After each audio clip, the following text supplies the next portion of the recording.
Le réseau, il existe depuis 10 ans, en fait. La rue du département, on se voit une fois à 2 fois par an, depuis une dizaine d'années. Et puis une fois en plus avec un autre collectif qui s'appelle le collectif Orange Bleu, qui fait de la prévention au milieu festif, dans lequel on peut intervenir, nous les professionnels, avec des bénévoles. Ça nous permet au minimum de se voir 3 fois par an, mais depuis le Covid, c'est 1 fois par an plus exactement.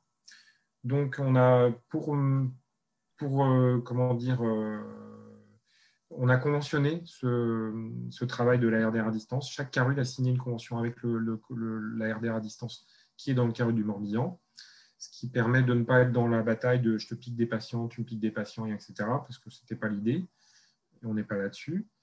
Je leur fais un bilan annuel de ce qui peut se faire comme activité au niveau de la RDR à distance pour qu'ils puissent situer éventuellement des lieux où il y aurait des permanences à faire. Ça permet aussi, avec la RDR à distance, on donne du matériel, on donne des dasseries, mais on n'a pas éventuellement de récupération.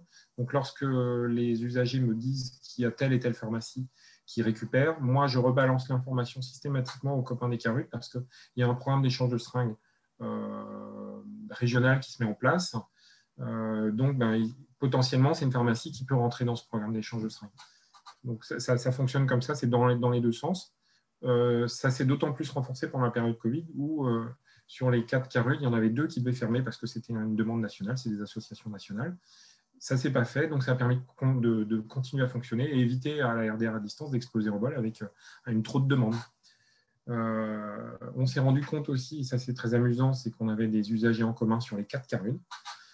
C'est-à-dire qu'il y a une migration chez les usagers. Alors, ce n'est pas les foules, c'est peut-être 2-3 personnes, mais c'est très amusant parce qu'en en parlant, les autres, ça leur évoquait quelqu'un, parce que comme on fonctionne tous avec des pseudos, en fait, ça résonnait à chaque fois. Donc, on se rendait compte qu'on connaissait les mêmes personnes.